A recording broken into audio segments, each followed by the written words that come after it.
നമസ്കാരം, ജാഗ്രത ന്യൂസിലേക്ക് സ്വാഗതം. മൃഗപരിപാലനവും സംരക്ഷണവും എന്ന വിഷയത്തെക്കുറിച്ച് കൂടുതൽ അറിവുകൾ നൽകാനായിട്ടാണ് ഞങ്ങൾ ഇന്ന് നിങ്ങളുടെ മുന്നിലേക്ക് എത്തിയിരിക്കുന്നത്. നമ്മൾ വീണ്ടും നമ്മുടെ സെൻറ് തോമസ് സെമിനാരിയിൽ തന്നെയാണ്. അപ്പോൾ ഇന്ന് ഈ ഒരു വിഷയത്തെക്കുറിച്ച് നമ്മുടെ അടുത്ത് സംസാരിക്കുന്നതും നിങ്ങളുടെ സംശയങ്ങൾക്കൊക്കെ മറുപടി പറയുന്നതുമെല്ലാം നമ്മുടെ ഡോക്ടറാണ്, ഡോക്ടർ പി ബിജു ആണ്.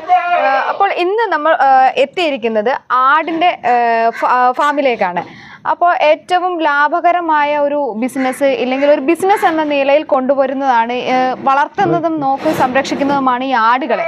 അപ്പോൾ നമുക്ക് അതിൻ്റെ കൂടുതൽ കാര്യങ്ങൾ നമുക്ക് ഡോക്ടറോട് തന്നെ ചോദിച്ചറിയാം.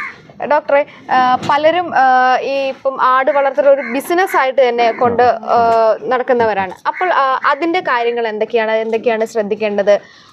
അങ്ങനെയുള്ള കാര്യങ്ങൾ ഞങ്ങളുടെ പ്രേക്ഷകർക്ക് വേണ്ടിയിട്ട് ഒന്ന് പങ്കുവെക്കും. ആടിൻ്റെ ഏറ്റവും വലിയ പ്രാധാന്യം നമ്മുടെ പ്രേക്ഷകർക്ക് തന്നെ അറിയാം. നമ്മുടെ തീൻമേശയിലെ ഏറ്റവും വില കൂടിയ ഒരു ഐറ്റമാണ് മട്ടൺ എന്ന പേരിൽ നമുക്ക് ഇവിടെ ലഭിക്കുന്നത്. അതുകൊണ്ട് തന്നെ അത് വളരെയധികം സാധ്യതകളുള്ളൊരു മേഖലയും കൂടെയാണ്. പക്ഷേ ആട് വളർത്തലിന് കുറച്ച് കാര്യങ്ങൾ നമ്മൾ ശ്രദ്ധിക്കേണ്ടതുണ്ട്. പാവപ്പെട്ടവൻ്റെ പശു എന്ന് ആടിനൊരു വിശേഷണം കൂടിയുണ്ട്. കാരണം പശുവിൻ്റെ ഒരു ചെറിയ രൂപമാണ് ആട്. പശുവിൻ്റെ അത്രയും വലിപ്പമില്ല, ദഹന രീതി ഒന്ന് തന്നെയാണ്, പാലിൻ്റെ അളവും ആനുപാതികമായിട്ട് ലഭിക്കുന്നതാണ്. അതിലൊക്കെ വ്യത്യാസമുള്ള കുറേ കാര്യങ്ങളുണ്ട്. ഒന്ന്, കൂടിൻ്റെ ഡിസൈൻ ശ്രദ്ധിച്ചാൽ മനസ്സിലാവും. തറനിരപ്പിൽ നിന്ന് കുറച്ച് ഉയർന്ന രീതിയിലുള്ള കൂട് വേണം ആടിന്. അതിൻ്റെ കാരണം എന്ന് പറയുന്നത് ആടിന് ഈ ജലം നീർവാർച്ചയുള്ള സ്ഥലത്ത് നിൽക്കേണ്ടത് വളരെ അത്യാവശ്യമാണ്. കാരണം വെള്ളം കൂടുതലുള്ള അല്ലെങ്കിൽ ഈർപ്പം കൂടുതൽ ശ്വസിച്ചു കഴിഞ്ഞാൽ ആടിന് ശ്വാസകോശ സംബന്ധമായ രോഗങ്ങൾ വരാനുള്ള സാധ്യതയുണ്ട്. അതുകൊണ്ടാണ് തറനിരപ്പിൽ നിന്നും പൊക്കി നീർവാർച്ചയുള്ള തറയുള്ള കൂടിൽ ആടിനെ നിർത്തുന്നത്. ഇതിൻ്റെ കൂടിൻ്റെ തറ നമുക്ക് ശ്രദ്ധിക്കാവുന്നതാണ്. കാഷ്ടവും മൂത്രവും ഒക്കെ കൂടിൻ്റെ ഇടയിലൂടെ താഴോട്ട് പോവുകയും അതുപോലെ തന്നെ അത് ഒഴുകി ഇച്ചിരി മാറി കൂടിൽ നിന്ന് മാറിപ്പോയി ശേഖരിക്കുകയും ചെയ്യുന്ന രീതിയാണ്. അപ്പം മൂത്രത്തിൻ്റെയൊക്കെ ദുർഗന്ധം ആടിന് പ്രശ്നമുണ്ടാക്കത്തില്ല. അതുപോലെ തന്നെ അവർ വെള്ളം കുടിക്കുമ്പോഴാണെങ്കിലും തറയെ വീണ് കെട്ടി നിൽക്കുന്ന ഒരു സാഹചര്യം വരത്തില്ല.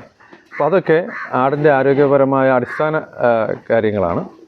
പിന്നെ ഞാൻ നേരത്തെ സൂചിപ്പിച്ച പോലെ തന്നെ നമ്മൾക്ക് ഭക്ഷണമാക്കി ഉപയോഗിക്കാൻ പറ്റുന്ന ഏത് സാധനവും നമുക്ക് മുന്നോട്ടും നല്ല വ്യവസായ സാധ്യതയുള്ള ഒരു മേഖല തന്നെയാണ് ആടിനെ വളർത്തുവാൻ. അത് പ്രത്യേകിച്ചും ഇത്തരത്തിലുള്ള കൂടിനോടൊപ്പം തന്നെ അതിനെ അഴിച്ചുവിട്ടുകൂടെ വളർത്തത്തക്ക രീതിയിലുള്ള ഒരു സൗകര്യം ഉണ്ടെങ്കിൽ ഏവർക്കും ആട് വളർത്തൽ ഒരു വരുമാന മാർഗമായിട്ട് സ്വീകരിക്കാനാണ്.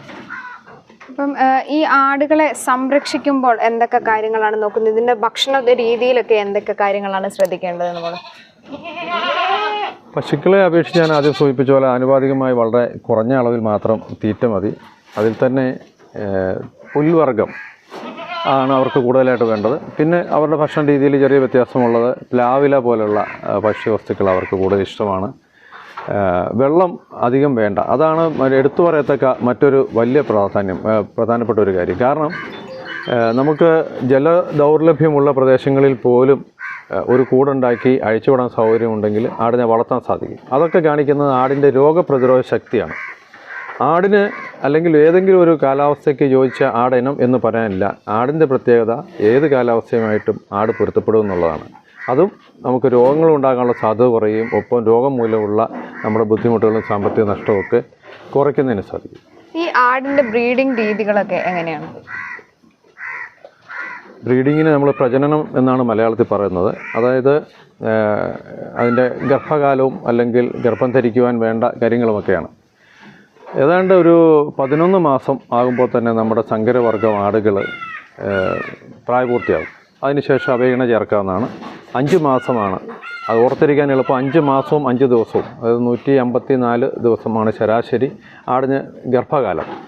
കൂടുതൽ ആടുകളും ഒരു പ്രസവത്തിൽ ഒന്നിലധികം കുഞ്ഞുങ്ങളുണ്ടാവും.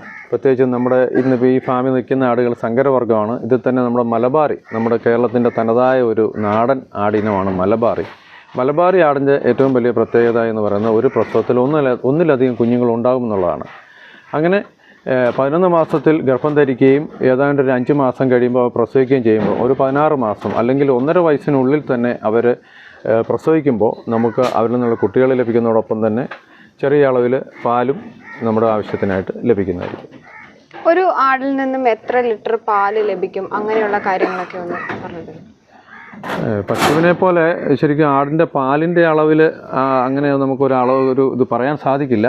നമ്മുടെ നാടൻ ഇനമായ ഞാൻ പറഞ്ഞ മലബാറി ആടിന് പാലുൽപാദനം കുറവാണ്. വീട്ടിലെ ആവശ്യത്തിനൊക്കെ കുഞ്ഞുങ്ങൾക്ക് കുടിച്ച് കൊടുക്കാൻ ശേഷം കുറച്ച് അളവുണ്ടാവും. ഒരത്യാവശ്യം വീട്ടിലെ കാര്യങ്ങൾ, പ്രത്യേകിച്ച് കൊച്ചു കുട്ടികളൊക്കെ ഉള്ള വീടുകളിലാണെങ്കിൽ, അല്ലെങ്കിൽ ഗർഭിണികളൊക്കെ ഉള്ള വീടുകളിലാണെങ്കിൽ അവിടുത്തെ വീട്ടിലെ പാലിന് ആവശ്യത്തിന് 1-2 ആടുണ്ടെങ്കിൽ അവരിൽ നിന്നുള്ള പാല് നമുക്ക് ലഭിക്കും. ഇവിടെ നിൽക്കുന്ന സങ്കരവർഗ്ഗ ആടുകൾ വിദേശ ഇനമുണ്ട്, ബോയർ, അതുപോലെ തന്നെ ഇന്ത്യൻ ഇനങ്ങളായ ബീറ്റൽ, ജമുനാപാരിയൊക്കെ ഇവിടെയുണ്ട്. അവർ പാലുൽപാദനത്തിൽ അളവ് കൂടുതലാണ്. 2 ലിറ്ററൊക്കെ പാലുൽപാദനമുള്ള ആടുകളുണ്ട്. നമുക്കവയും ഇതിനകത്ത് ഈ പ്രോഗ്രാമിൻ്റെ ഭാഗമായിട്ട് നിങ്ങൾക്ക് കാണാൻ സാധിക്കും. ഈ ഇനങ്ങളുടെ വ്യത്യാസം അനുസരിച്ചാണ് ഈ പാലുൽപാദനം കൂടുതലും കുറഞ്ഞുമൊക്കെ ഇരിക്കുന്നത്. അതെ, നമ്മൾ പശുവിൻ്റെ കാര്യം പറഞ്ഞ പോലെ തന്നെ നമ്മുടെ നാടൻ ഇനങ്ങൾക്ക് ഉൽപാദനക്ഷമത കുറവാണ്. വിദേശ ഇനങ്ങൾക്ക് അല്ലെങ്കിൽ ഉത്തരേന്ത്യൻ ഇനങ്ങളായ ജമുനാപാരി, ബീറ്റൽ ഇനങ്ങൾക്ക് ഉൽപാദനം കൂടുതലാണ്. പക്ഷേ ഒരു പ്രസവത്തിൽ മലബാരിക്ക് 2 കുഞ്ഞുങ്ങളുണ്ടാവുമെങ്കിൽ ഇവർക്ക് ജമുനാപാരിക്കും ബോയറിനോ അല്ലെങ്കിൽ ബീറ്റലിനോ ഒക്കെ ഒരു പ്രസവത്തിൽ 1 കുഞ്ഞേ മിക്കവാറും ഉണ്ടാവുള്ളൂ. അപ്പോൾ ഈ ആടുകൾക്ക് പ്രധാനമായിട്ടും വരുന്ന അസുഖങ്ങൾ എന്തൊക്കെയാണ്? അതെങ്ങനെ നമ്മൾ തിരിച്ചറിയാം? അതിന് വേണ്ട മുൻകരുതലുകൾ എടുക്കേണ്ടത് എന്തൊക്കെയാണ്? കേരളത്തിൻ്റെ സ്വാഭാവികമായ പരിസ്ഥിതിയിൽ ആടുകൾക്ക് അസുഖങ്ങൾ തീരെ കുറവാണ്. എത്ര നല്ല കാലാവസ്ഥയാണെങ്കിലും ആദ്യം ശ്രദ്ധിക്കേണ്ട ഒരു കാര്യം എടുത്തു പറയേണ്ടത് ഈ ടെറ്റനസ് എന്ന് പറയുന്ന രോഗം ആട്ടിൻകുട്ടികൾ ഉണ്ടായി ഒരു മാസത്തിനുള്ളിൽ ഉണ്ടാകാനുള്ള സാധ്യത കൂടുതലാണ്. അപ്പോൾ അത് തടയാനായിട്ട് മനുഷ്യരിലൊക്കെ നമ്മൾ അറിയാം, നമ്മുടെ ഗർഭിണികളായ സ്ത്രീകൾ ഗർഭസമയത്ത് ടെറ്റനസ് ടോക്സോയിഡ് എന്ന് പറയുന്ന ഒരു വാക്സിൻ എടുക്കാറുണ്ട്. അതുപോലെ തന്നെ ആടുകൾക്കും ഏകദേശം ഒരു 4.25 മാസത്തോളം ഗർഭമുള്ള സമയത്ത് ടെറ്റനസ് ടോക്സോയിഡ് എടുക്കുകയാണെങ്കിൽ കുഞ്ഞുങ്ങൾക്ക് ടെറ്റനസ് വരാതെ തടയാൻ നമുക്ക് സാധിക്കും. അതുകൊണ്ട് തന്നെ ടെറ്റനസ് എന്ന് പറയുന്ന രോഗമാണ് ഏറ്റവും പ്രധാനപ്പെട്ടത്. പിന്നെ ശ്വാസ സംബന്ധമായ രോഗങ്ങൾ വരാൻ സാധ്യത കൂടുതലുള്ള ഇനമായതുകൊണ്ട് ന്യൂമോണിയ പോലുള്ള അസുഖങ്ങൾ വരാറുണ്ട്. അതിന് നമുക്ക് തടയാനുള്ള വാക്സിൻ ലഭ്യമാണ്. പ്ലൂറോ ന്യൂമോണിയ എന്ന് പറയുന്ന ന്യൂമോണിയ രോഗമാണ് ആടുകൾക്ക് വരുന്നത്. പിന്നെ കുടലിനെ ബാധിക്കുന്ന വയറിളക്കം പോലത്തെ രോഗങ്ങളുണ്ട്. അതിനും നമുക്ക് നിലവിലിപ്പോൾ വാക്സിൻ ലഭ്യമാണ്. PPR എന്നാണ് ആ അസുഖത്തിന് പറയുന്നത്. അതിനുള്ള വാക്സിനും മൃഗസംരക്ഷണ വകുപ്പിലൊക്കെ ലഭ്യമാണ്. പിന്നെ അതുപോലെ കുടലിനെ ബാധിക്കുന്ന മറ്റൊരു അസുഖമാണ് എൻഡ്രോടോക്സീമിയ. അതിനും പ്രതിരോധ കുത്തിവയ്പ്പ് ലഭ്യമാണ്. അപ്പോൾ വരാൻ സാധ്യതയുള്ള ഏതാനും അസുഖങ്ങളേ ഉള്ളൂ. അതിനെല്ലാം തന്നെ പ്രതിരോധ കുത്തിവയ്പ്പും നമുക്ക് ലഭ്യമാണ് എന്നുള്ളതുകൊണ്ട് തന്നെ അപ്രതീക്ഷിതമായി പകർച്ചവ്യാധികൾ ഉണ്ടായി ആടിനൊരു അസുഖം വരാനുള്ള സാധ്യതയോ മരണം ഉണ്ടാകാനുള്ള സാധ്യതയോ വളരെ കുറവാണ്. അപ്പോൾ ഡോക്ടറെ, ഇപ്പം ഇന്ന് ഈ കൂടിൻ്റെ പ്രത്യേകതകൾ എന്തൊക്കെയാണ്? ഇവിടെ എത്ര ആടുകളുണ്ട്? അതൊക്കെ കാര്യങ്ങളൊക്കെ ഒന്ന് പറയാം. നമ്മൾ നിൽക്കുന്ന വിഭാഗം ശ്രദ്ധിച്ചാൽ അറിയാം, നമ്മുടെ കൂടിൻ്റെ 2 സൈഡിൽ, അതായത് നമ്മൾ ഈ കൂടിലേക്ക് കയറി വരുമ്പോൾ കൂടിൻ്റെ 2 സൈഡിലുമായിട്ടാണ് ആടുകളെ പാർപ്പിച്ചിരിക്കുന്നത്. അത് നടുഭാഗം ഫ്രീ ആണ്. ഇതിൻ്റെ ഉദ്ദേശം എന്ന് പറയുമ്പോൾ ഉദ്ദേശിക്കുന്നത് ഒരാൾക്ക് തന്നെ ഈ മുഴുവൻ ആടുകൾക്കും തീറ്റ കൊടുക്കാനും അവയുടെ ആരോഗ്യ കാര്യങ്ങളോ അല്ലെങ്കിൽ എന്തെങ്കിലും പ്രശ്നങ്ങളൊക്കെ ഉണ്ടോ എന്ന് ശ്രദ്ധിക്കാനും പറ്റുന്ന രീതിയിൽ ഒരു സ്പേസും കൂടി ഇട്ടിരിക്കുന്ന ഒരു ഡിസൈനാണ്. രണ്ടാമത് അത്യാവശ്യം നല്ല ഹൈറ്റുണ്ട്, വായു സഞ്ചാരമുണ്ട്. അതുപോലെ തന്നെ ഇപ്പോൾ ഇതിൽ വെച്ചിരിക്കുന്ന ഏറ്റവും മുകളിലിരിക്കുന്ന ഭാഗം ഇവർക്ക് വെള്ളം കുടിക്കാനുള്ള സംവിധാനമാണ്. ഇപ്പോൾ ശുദ്ധമായ വെള്ളം ഏത് സമയത്തും അവർക്ക് ലഭ്യമാണ്. ഇപ്പം നമുക്ക് മനുഷ്യരുടെ കാര്യമാണ് അറിയാം, നമ്മൾ എപ്പോഴും ദാഹിക്കുന്നതെന്ന് പറയാൻ പറ്റത്തില്ല. നമുക്ക് ദാഹിക്കുമ്പോൾ വെള്ളം കിട്ടിയാൽ കൊള്ളാം. അതുപോലെ തന്നെയാണ് എല്ലാ ജീവികളുടെയും കാര്യം. അപ്പോൾ അവർക്ക് കുടിക്കാനുള്ള വെള്ളമുണ്ട്. ഇതിൻ്റെ താഴെയുള്ളത് പുല്ല് പോലുള്ള തീറ്റ വസ്തുക്കൾ ഇട്ട് കൊടുക്കാനുള്ളതാണ്. അതും 2 സൈഡിലും ഉണ്ട്.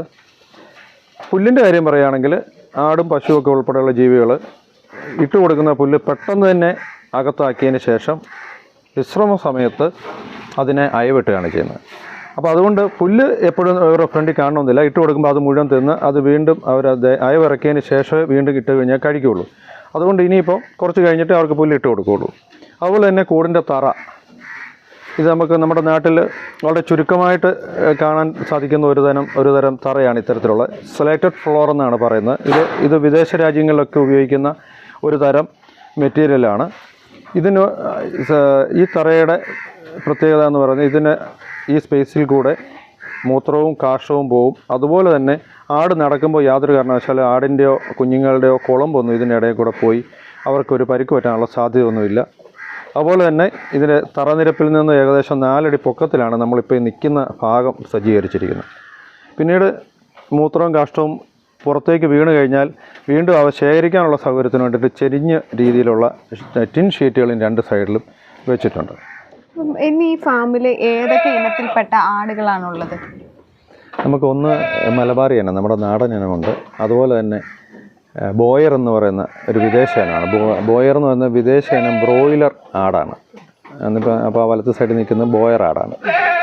കഴുത്ത് ഫുള്ള്, തലയും കഴുത്തും ബ്രൗൺ കളറും ശരീരം മുഴുവൻ വെള്ള കളറും. അതാണ് ബോയറിൻ്റെ പ്രത്യേകത.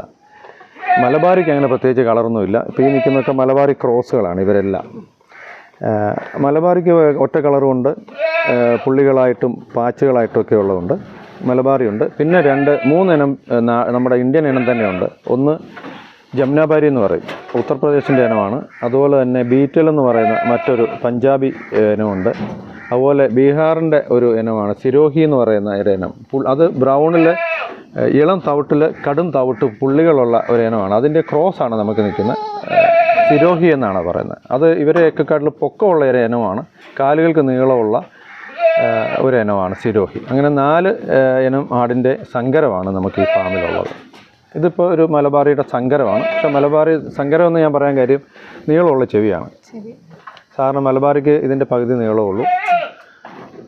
ഇത് ഏകദേശം ഒരു മാസം പ്രായമുള്ള ഒരു കുട്ടിയാണ്, കുഞ്ഞാണ്. അപ്പോൾ ഇതിനെ മറ്റു ആടുകളുടെ കൂട്ടത്തിൽ അഴിച്ചു വിടുക ഒക്കെ ചെയ്യും? അതോ അതിന് കുഴപ്പമൊന്നുമില്ല. തീരെ ഒരു 2 മാസം വരെയൊക്കെ, 2 ആഴ്ച വരെയുള്ള സമയത്തേ ഉള്ളൂ അവർക്ക് ചുമ്മാ വിട്ടാൽ പ്രശ്നമുള്ളത്.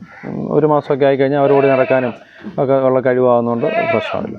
അപ്പം ആട് സംരക്ഷിക്കുന്നതിനെ പറ്റിയിട്ടുള്ള കാര്യങ്ങൾ, എങ്ങനെ വളർത്തണം, അവയ്ക്കുള്ള ഭക്ഷണ രീതി, അതോടൊപ്പം അവയ്ക്കുള്ള കൂട് എങ്ങനെ നിർമ്മിക്കണം, അവയ്ക്ക് എന്തെല്ലാം രോഗങ്ങൾ വരും, ആ രോഗത്തിനുള്ള പ്രതിവിധി എന്താണ് എന്നുള്ള തുടങ്ങിയ എല്ലാ കാര്യങ്ങളും നമ്മളുമായി ഡോക്ടർ ഷെയർ ചെയ്തിട്ടുണ്ട്. അപ്പോൾ ഇതിൽ എന്തെങ്കിലും സംശയങ്ങളൊക്കെ ഉള്ളവരാണെങ്കിൽ നിങ്ങൾ താഴെ ഡോക്ടറുടെ നമ്പർ നമ്മൾ നൽകുന്നതാണ്. അതിൽ കോൺടാക്റ്റ് ചെയ്യുക. ഇല്ലെങ്കിൽ നമ്മുടെ വീഡിയോയ്ക്ക് താഴെ കമൻറ്റ് ചെയ്യുകയോ ചെയ്താൽ നിങ്ങൾക്ക് അതിനുള്ള മറുപടി ലഭിക്കുന്നതാണ്. വരും ദിവസങ്ങളിൽ ഇത്തരത്തിലുള്ള മൃഗപരിപാലനത്തിൻ്റെ പുതിയ എപ്പിസോഡുകൾ നിങ്ങൾക്ക് മുമ്പിലേക്ക് ഞങ്ങൾ എത്തിക്കുന്നതാണ്. കോട്ടയം വടവാതൂർ സെമിനാരിയിൽ നിന്നും ടീം ജാഗ്രത.